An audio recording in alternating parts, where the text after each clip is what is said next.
in Hendersonville, North Carolina, listening on the Moody Radio app. Hello, Rita. Welcome to Open Line. How can I help you? I was reading in Second Kings, and over again it talks about like Amaziah, son of Joash the fourth, king of Israel, became king in Samaria, and he reigned 41 years. When did Samaria become a place? It went from where kings in Israel reigned to that place nobody even wanted to walk through, where Jesus went to see the Samaritan woman. Okay. Well, that's a little Old Testament history, okay? And Okay. by the way, if you want to really follow the Old Testament history, something that would be really helpful, it's an old book. It's probably 50 years old, maybe more, but it's called A Survey of Israel's History by Leon Wood. And it's a really helpful history of the Old Testament. There's others. One Eugene Merrill did called Kingdom of Priests. That's also a good one.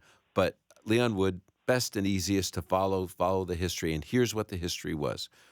The there was one kingdom under David, right, and Solomon, yeah, Judah, and then under Rehoboam. Remember, he didn't listen to the good advice of the counselors and listened to the youngsters' advice, and as a result, he increased taxes, and the kingdom split. Jeroboam taking 10 tribes to the north. That becomes known as the Northern Kingdom, or the Kingdom of Israel, with its capital in Samaria, the city of Samaria. Okay. And then the Southern Kingdom, Judah and Benjamin, those are the two tribes. That becomes known as the Kingdom of Judah under the Davidic dynasty. So all the kings there are descended from David. So there you have your two kingdoms.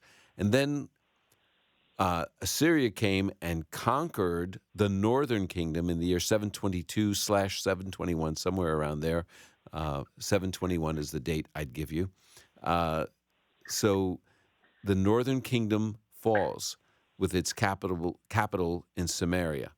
And then what happens is the Assyrians take most of the people, but not all, to Assyria. They exile them. And then when they exile them, they bring people from Assyria into the Northern Kingdom, and they intermarry with the people who have remained. And as a result, those people are not known as Israelites or Jewish people.